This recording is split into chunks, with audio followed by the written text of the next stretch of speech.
नमः शिवाय। प्रिय भक्तजनों, आज मैं आपको भगवान शिव जी की एक कथा का श्रवण करा रही हूँ, जिसके माध्यम से आप जानेंगे कि गाय को रोटी खिलाने से क्या होता है। अगर आप यह प्रेरणादायक कथा सुन रहे हैं तो पूरा सुने, इसे आधा अधूरा छोड़कर जाने की गलती न करें। इस पवित्र कथा के माध्यम से आप भगवान शिव से नई सीख प्राप्त करेंगे, इसलिए इस पवित्र कथा को पूर्ण भाव और निष्ठा के साथ सुने और भगवान शिव का आशीर्वाद प्राप्त करें। तो चलिए कथा को प्रारंभ करते हैं। भक्तों, आज आप जानेंगे कि गौ माता को रोटी खिलाने पर आपको कौन सा पुण्य मिलता है। गौ माता देवी के समान ही पूजनीय है। गाय की पूजा करने पर मनुष्य के समस्त पाप नष्ट हो जाते हैं और गौ माता की पूजा से स्वयं यमराज जी भी मनुष्य को स्वर्ग में स्थान देते हैं। भक्तों, अगर आप दीन दुखिया हैं, गरीबी आपके नसीब में इस प्रकार चिपक चुकी है कि छोड़ने का नाम ही नहीं ले रही, तो गौ माता की पूजा से वह सब कुछ दूर हो जाएगा।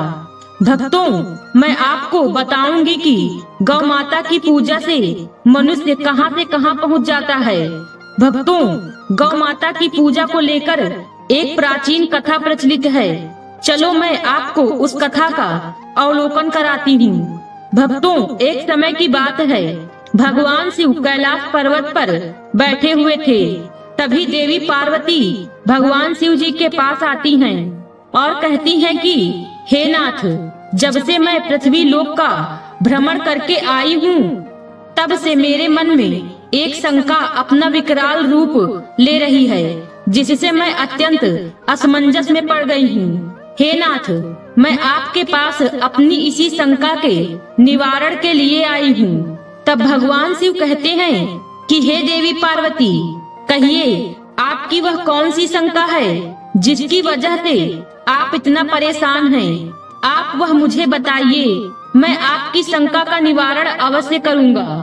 तब देवी पार्वती कहती हैं कि हे नाथ, आज जब मैं पृथ्वी लोक का अवलोकन कर रही थी, तब मैंने एक बहुत ही विचित्र घटना देखी, जहाँ पर कुछ कसाई गौ माता को बहुत बुरी तरह से पीट रहे थे, जिससे वह लहूलुहान होकर जमीन पर बैठी हुई थी। और जो मनुष्य गाय माता को पीट रहे थे, उनके घर में दुख, बीमारी, लाचारी तथा गरीबी यह सभी विद्यमान थी। वही दूसरी ओर मैंने देखा कि जो मनुष्य गाय माता की नित्य पूजा अर्चना करते हैं, गाय को समय पर रोटी देते हैं, घास डालते हैं, वह मनुष्य अत्यंत ही गुणवान बनते हैं और सुख पूर्वक अपने जीवन का निर्वहन कर रहे हैं। उनके जीवन में किसी भी प्रकार की कोई कमी नहीं है। अब देवी पार्वती आगे कहती हैं कि हे प्राणनाथ, मेरा प्रश्न आपसे यह है कि गाय को रोटी खिलाने से कौन सा फल मिलता है। तब भगवान शिव देवी पार्वती की ओर देखते हैं और कहते हैं कि हे देवी, आज आपने बड़ा ही दुर्लभ और समस्त कलयुग के मनुष्यों के लिए अत्यंत महत्वपूर्ण प्रश्न किया है। आपका यह प्रश्न समस्त मानव जाति के लिए अत्यंत ही आवश्यक है। मैं आपको आपके इस प्रश्न का उत्तर एक छोटी सी कथा के माध्यम से दूंगा, परंतु हे देवी पार्वती, आपको मेरे द्वारा सुनाई गई इस कथा को पूरा अंत तक सुनना होगा और संपूर्ण विश्व जगत में विख्यात करना होगा। तब देवी पार्वती कहती है कि हे स्वामी, आप कथा को कहिए। मैं आपको वचन देती हूँ कि मैं इस कथा को संपूर्ण विश्व जगत में विख्यात करूँगी। तब भगवान शिव कथा को सुनाना आरंभ करते हैं और कहते हैं कि हे देवी पार्वती, विदर्भ देश में एक नौजवान राजा अपने पिता की मृत्यु के बाद उनके राज सिंहासन पर विराजमान हुए थे। उस राजा का नाम देवमणि था।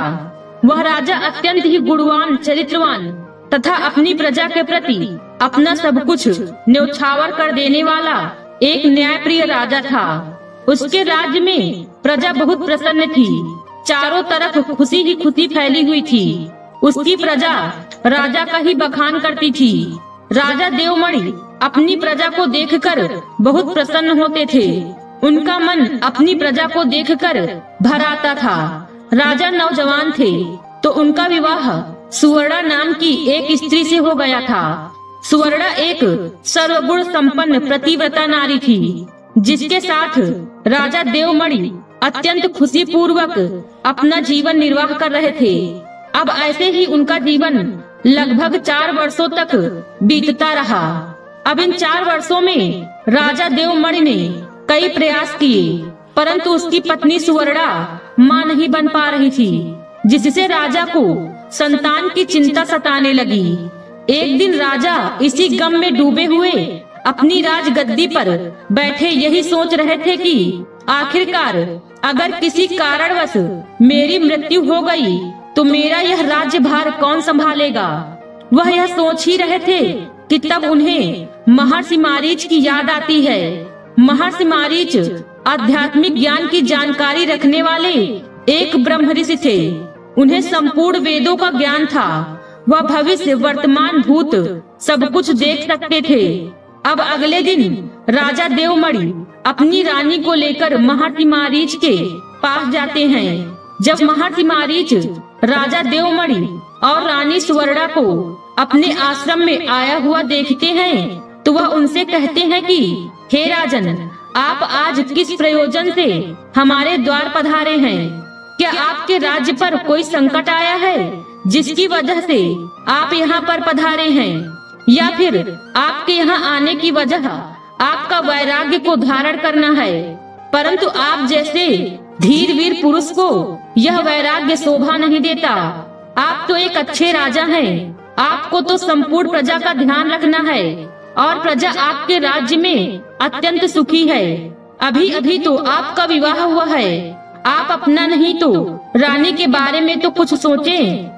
तब राजा देवमणि कहते हैं कि हे महर्षि, मैं ना तो यहाँ पर वैराग्य को धारण करने आया हूँ और ना ही हमारे राज्य पर कोई संकट आया है, परंतु हे त्रिकालदर्शी महर्षि, आप तो समस्त वेदों के ज्ञाता हैं। आप तो प्रत्येक मनुष्य का चेहरा देखकर उसका भाग्य बता देते हैं। हे महर्षि, आप मेरी शंका को क्यों नहीं भाप पा रहे हैं? अब महर्षि मारीच कहते हैं कि हे राजन, मैंने आपकी शंका समझ ली है कि आप किस प्रयोजन से हमारे आश्रम में पधारे हैं। तब राजा देवमणि कहते हैं कि हे महर्षि, कृपया हमारी सहायता करें और हमें बताएं कि हम किस वजह से अभी तक संतान सुख से वंचित हैं। हमें उसका कारण बताइए। अब राजा के इस प्रकार के करुण स्वर सुनकर महर्षि मारीच को उन पर दया आ जाती है और महर्षि मारीच कहते हैं, हे राजन, आप धैर्य रखिए। मैं अभी आपको बताता हूँ कि वह कौन सा कारण है जिसकी वजह से आपको अभी तक संतान सुख से वंचित रहना पड़ रहा है। तब महर्षि मारीच अपनी दिव्य दृष्टि से राजा देवमणि का भूतकाल देखते हैं। तब उन्हें पता चलता है कि राजा देवमणि से भूतकाल में एक गाय के ऊपर अनजाने में ही अपराध हो गया था, जिस वजह से उन्हें संतान सुख से वंचित रहना पड़ रहा था। अब महर्षि मारीच राजा देवमणि से कहते हैं कि हे महाराज, आपसे जाने अनजाने आपके भूतकाल में एक गलती हुई है। आप अपने मित्र के यहाँ से रथ में बैठकर आ रहे थे, तब रास्ते में एक गर्भवती गाय ने आपको पुकार लगाई थी कि हे राजन, मैं बहुत भूखी हूँ, मुझे खाने के लिए कुछ दे दो, मेरे पेट में मेरा शिशु पल रहा है। आपने उस गाय की बात पर ध्यान नहीं दिया और आप आगे बढ़ गए। वह गाय करुण विलाप कर रही थी, इसी वजह से उस गाय का आपको श्राप लगा है। उस गाय ने आपको श्राप दिया है कि जिस प्रकार आज तुम मुझसे मुंह मोड़ के जा रहे हो, उसी प्रकार संतान सुख तुम्हारी चौखट से मुंह मोड़ लेगा। महर्षि मारीच अब कहते हैं कि हे राजन, इसी वजह से आपको संतान सुख से वंचित रहना पड़ रहा है। जब राजा ने महर्षि मारीच के मुख से यह बात सुनी, तब वह अत्यंत दुखी हो गए कि मैंने अपनी प्रजा का इतना ध्यान रखा और मुझसे ही इतना बड़ा पाप कैसे हो सकता है। वह दुखी मन से महर्षि मारीच से बोले, हे महात्मा, क्या इसका कोई उपाय आपके पास है? तब महर्षि मारीच ने राजा देवमणि को बताया कि हे राजन, जिस प्रकार आपने अपने भूतकाल में एक गाय की सेवा से अपना मुख मोड़ लिया था, अब आपको गाय की सेवा करनी होगी, तभी जाकर आपको संतान सुख की प्राप्ति होगी। महर्षि मारीच के मुख से यह बात सुनकर राजा देवमणि अत्यंत प्रसन्न होते हैं और महर्षि मारीच का बारंबार धन्यवाद करते हैं। अब महर्षि मारीच राजा देवमणि से कहते हैं कि हे राजन, मेरे पास ममता नाम की एक अत्यंत प्रिय गाय है, आप जाकर उस गाय की सेवा करो। अगर उस गाय ने आपको आशीर्वाद दे दिया तब आपको अवश्य ही संतान सुख की प्राप्ति होगी। तब महर्षि मारीच राजा देवमणि को एक गाय देते हैं और कहते हैं कि हे राजन, आपको इस गाय को रोज चराने के लिए ले जाना होगा और नित्य इसी आश्रम में आकर इसकी पूजा आराधना करनी होगी। अब उस राजा को संतान सुख के लिए सब कुछ मंजूर था। गाय को लेकर राजा देवमणि महर्षि मारीच के आश्रम से चले आते हैं और उस गाय की सेवा करने लगते हैं। राजा देवमणि गाय को चराने के लिए प्रतिदिन जंगल में लेकर जाया करते थे। जब वह गाय चरने लगती थी तो राजा देवमणि उसके पीछे पीछे चलते थे। उस गाय को वह इधर उधर से हरी घास लाकर खिलाने लगते। जब वह गाय किसी वृक्ष के नीचे बैठती तो उसके लिए तालाब से पानी लाते और उसे पिलाते थे। अपने हाथों से उसके मस्तक को सहला देते थे। इस प्रकार से राजा देवमणि उस गाय की सेवा में अपना सर्वस्व न्यौछावर करने लगे थे। और जब शाम हो जाती थी तो महाराज उस गाय के साथ आश्रम में लौट आते हैं। आश्रम में पहुँचते ही उस ममता गाय ने महाराज को अपनी जीभ से चाटना शुरू कर दिया, जिससे महाराज का शरीर पवित्र हो गया और उसके सभी पाप नष्ट हो गए। उसके बाद महारानी सुवर्णा ने आकर ममता गाय के आगे हाथ जोड़े और विधि पूर्वक पूजन किया और चरणों में मस्तक झुकाया। फिर उस गाय ने उस रानी की पूजा को स्वीकार किया और रानी पर अपनी दृष्टि डालकर उसके सभी दोष समाप्त कर दिए। गाय की दृष्टि पड़ते ही रानी पवित्र हो गई। इस प्रकार से राजा रानी को उस गाय की सेवा करते हुए 20 दिन बीत गए। फिर 21वें दिन महाराज जब गाय को लेकर जंगल में गए तो वह गाय चरते चरते कैलाश पर्वत पर चली आई। अब भगवान शिव कहते हैं कि हे देवी पार्वती, उसके पीछे पीछे राजा देवमणि भी चले आए। अब वहाँ उस पर्वत पर खड़े होकर राजा देवमणि कैलाश पर्वत की सुंदरता को एकटक निहार रहे थे। इतने में ही अचानक से एक बाघ ने आकर उस गाय को बलपूर्वक दबोच दिया। राजा को उस बाघ के आने की आहट तक मालूम नहीं हुई। अब जैसे ही उस बाघ ने गाय को दबोचा, तुरंत ही ममता गाय ने जोर से कहा, महाराज मेरी रक्षा करो। राजा देवमणि ने गाय की तरफ देखा तो ममता गाय को एक बाघ ने पकड़ रखा था और उसके नाखूनों के घाव की वजह से अब उस गाय को यातनाएं होने लगी। अब उसकी आंखों से आंसुओं की धारा बहने लगी, जिसे देखकर महाराज व्यथित हो उठे और उन्होंने तुरंत ही अपना बाण निकाला और धनुष की डोरी पर रखा और उस बाघ को मारने के लिए प्रत्यंचा खींची। उसी समय उस बाघ ने महाराज की तरफ देखा। वह बाघ एक मायावी था। उस बाघ की दृष्टि पड़ते ही महाराज का शरीर जैसे बर्फ की तरह जम गया हो। उनकी शक्ति क्षीण हो गई, उनका सारा बल शून्य हो गया। तभी उस बाघ ने अपनी गर्जना भरी आवाज में कहा, हे राजन, मेरे ऊपर प्रहार करना तुम्हारे बस की बात नहीं है। इस पर्वत पर तुम तो क्या, कोई भी मुझे नहीं मार सकता है, क्योंकि भगवान भोलेनाथ मेरी ही पीठ पर पैर रखकर नंदी पर विराजमान होते हैं। इसलिए तुम मुझे मारने की चेष्टा मत करो। अगर तुम मुझे मारने की कोशिश करोगे तो तुम विफल ही रहोगे। अब तुम यहाँ से लौट जाओ। विधाता ने इस गाय को आज मेरा भोजन नियुक्त किया है। मुझे आज इसके मांस को खाकर अपना पेट भर भोजन करना है। इसलिए तुम इसमें दखल देने की कोशिश मत करो। मैं जानता हूँ कि तुम सूर्यवंश में जन्मे हुए राजा देवमणि हो और सूर्यवंशी एक बार जो ठान लेते हैं वह किए बिना पीछे नहीं हटते हैं। परंतु तुम्हें अभी यह ज्ञात नहीं, इस कैलाश पर्वत पर भगवान भोलेनाथ की असीम माया फैली हुई है, इसलिए तुम यहाँ से तुरंत ही चले जाओ। अब भगवान शिव कहते हैं कि हे देवी पार्वती। फिर राजा देवमणि कहने लगे, हे बाघराज, कृपया आप इस गाय को न मारे। यह महर्षि मारीच जी की संपूर्ण मनोरथ को सिद्ध करने वाली ममता गाय है। हे बाघराज, आप इसकी हत्या न करें। इस गाय की रक्षा और सेवा करने का आदेश महर्षि मारीच ने मुझे दिया है। इस गाय का एक नन्हा सा बछड़ा भी है जो घर पर इसकी राह देख रहा है।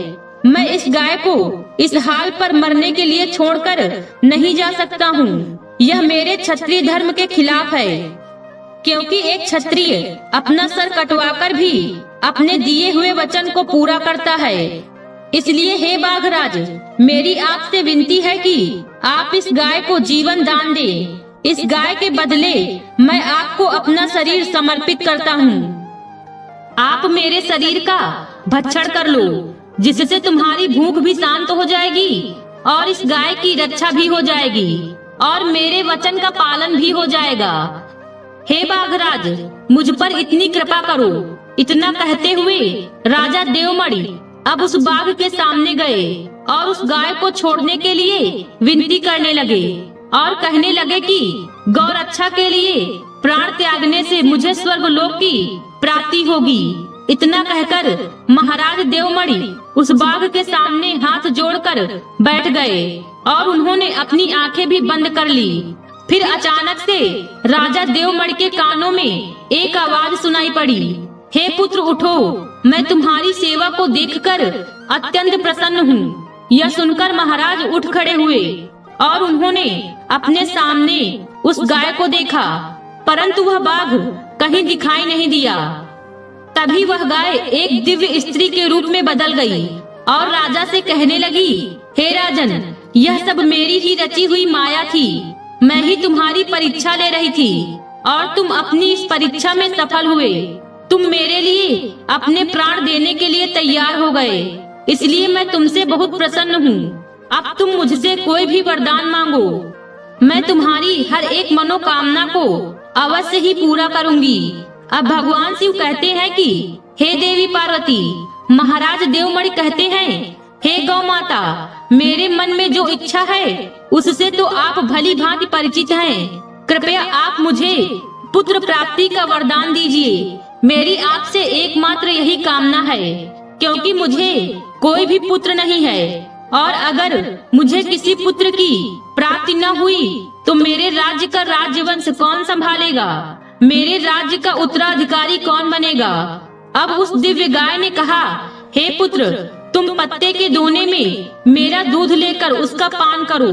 इससे तुम्हें अत्यंत ही बुद्धिमान और गुणवान पुत्र की प्राप्ति होगी। महाराज देवमणि कहने लगे, हे माता, अब आप अपने असली रूप में आ जाइए और मेरे साथ महर्षि मारीच के आश्रम पर चलिए और मैं आपकी पूजा आराधना करके अपने अनुष्ठान को पूरा करके आपके अमृत समान दूध का पान करना चाहता हूँ। अब वह दिव्य स्त्री एक गाय में बदल गई। उसके बाद राजा देवमणि उस गाय को साथ लेकर आश्रम चले गए। आश्रम में पहुँचने पर महारानी ने आगे आकर उस गाय का पूजन किया। तब उस गाय ने कहा, हे महारानी, आप मुझे स्पर्श करें, इससे आपको अत्यंत गुणवान और विद्वान पुत्र की प्राप्ति होगी। फिर महारानी ने गाय को स्पर्श किया। राजा और रानी ने उस गाय की शास्त्रों के अनुसार पूजा आराधना की और उसके अमृत के समान दूध को प्रसाद समझकर ग्रहण किया। अब महर्षि मारीच कहने लगे, हे राजन, अब आप अपने पाप से मुक्त हो चुके हैं। अब तुम्हारी हर एक मनोकामना अवश्य पूर्ण होगी। अब राजा देवमणि अपने राजमहल को लौट आते हैं और कुछ समय बाद राजा देवमणि को एक अत्यंत ही सुंदर और गुणवान पुत्र की प्राप्ति हुई, जिससे राजा और रानी बहुत प्रसन्न हुए। कुछ ही सालों में उन्हें 2 पुत्र और 3 कन्याओं की प्राप्ति होती है। अब भगवान शिव कहते हैं कि हे देवी पार्वती, जो भी मनुष्य गाय की सेवा करता है, उसे भोजन कराता है, उसकी पूजा करता है, उस मनुष्य के सभी काम सफल होते हैं। जो भी मनुष्य गाय की रक्षा करता है, उसकी कभी दुर्गति नहीं होती है। मृत्यु के बाद वह देवलोक में जाता है और मेरे और भगवान विष्णु के दर्शन करने का सौभाग्य उसे प्राप्त होता है। जो मनुष्य गाय का दूध पीता है, वह सभी प्रकार के रोगों से मुक्त रहता है। जो मनुष्य गाय का दान करता है, उस मनुष्य को मोक्ष की प्राप्ति होती है। जो स्त्री रोज गाय को रोटी खिलाती है, वह देवी समान बन जाती है। गौ माता उसके समस्त पापों का नाश कर देती हैं और उसके सभी मनोरथ धीरे धीरे पूर्ण हो जाते हैं। अतः सदैव गौ माता की रक्षा और उनकी पूजा करनी चाहिए। इतना करने से ही मनुष्य के सभी कार्य सफल होते हैं। उसकी दरिद्रता और गरीबी समाप्त हो जाती है। गाय एक ऐसी जीव है जिसके अंदर एक माँ के समान ही ममता होती है। वह इंसानों के सभी हाव भाव को पढ़ लेती है और गाय के आशीर्वाद से मनुष्य देखते ही देखते कहां से कहां पहुंच जाता है, पता भी नहीं चलता। जो भी मनुष्य नित्य गाय की सेवा करता है, उसकी पूजा आराधना करता है, संपूर्ण सर्वस्व गाय पर निछावर कर देता है, उसके घर पर कभी पैसों की कमी नहीं होती। यमराज भी उसके घर का दरवाजा देरी से खटखटाते हैं। पति पर आई हुई विपदा टल जाती है। गौ माता आपके बीमार बच्चे को मृत्यु के मुंह से बाहर खींच लाती हैं। गाय से मिला आशीर्वाद अमोघ होता है, जिससे प्रत्येक मनुष्य का दुर्भाग्य मिट जाता है और वह मनुष्य यशस्वी, तेजवान और सर्वगुण संपन्न हो जाता है। इसलिए हे देवी पार्वती, प्रत्येक मनुष्य को गाय की सेवा करनी चाहिए और जो मनुष्य गाय के मांस को अपना भोग समझते हैं, उनको यमराज कुंभी पाक नरक में डालकर उसे गर्म तेल में तलते हैं और उनके मांस का भक्षण यमलोक के दैत्य करते हैं। गाय अत्यंत पवित्र जीव है। गाय को खुश करने मात्र से प्रत्येक मनुष्य की समस्त समस्याएं दूर हो जाती हैं और वह मनुष्य अक्षय बन जाता है। उस मनुष्य को किसी भी चीज का भय नहीं रहता। अब देवी पार्वती कहती हैं, हे प्राणनाथ, आपने जो यह कथा हमें सुनाई है वह अत्यंत ही पावन है। मैं इस कथा का अवलोकन संपूर्ण लोक में विख्यात करूंगी। भक्तों, गाय के आशीर्वाद से मनुष्य रंक से राजा भी बन जाता है। तो गाय की नित्य पूजा अर्चना करें और उसकी सेवा करें। अगर कहीं आपको गाय दिखे तो उसे पानी पिलाएं और चारा दें। जहाँ तक हो सके उस गाय की सेवा करें। अगर गाय का आशीर्वाद मिल गया तो आपका कल्याण हो जाएगा। भक्तों, साथ ही साथ कुछ लोग ऐसे होते हैं जो गाय का मांस खाते हैं। उन लोगों का हिसाब स्वयं यमराज करते हैं। यमलोक में 52 तरह के नरक लोक हैं। जो मनुष्य गाय को मार के उसका मांस खाते हैं, उसे बारी बारी से यमराज जी उन 52 नरकों में डलवा देते हैं। और जिस प्रकार गाय के मांस का उस मनुष्य ने भक्षण किया होता है, वही हाल उसके भी शरीर का किया जाता है। इसलिए गाय पर किए गए अपराध यमलोक में भी माफ नहीं किए जाते हैं। भक्तों, उम्मीद करती हूँ कि आप सभी को यह वीडियो पसंद आई होगी। इस वीडियो में बोलते समय कोई त्रुटि हुई हो तो क्षमा करें। वीडियो पसंद आई हो तो वीडियो को लाइक और शेयर करें और चैनल को सब्सक्राइब कर दें और कमेंट बॉक्स में हर हर महादेव लिखना बिल्कुल न भूलें। मिलते हैं अगले वीडियो में। खुश रहिए और खुशियाँ बांटते रहिए। हर हर महादेव।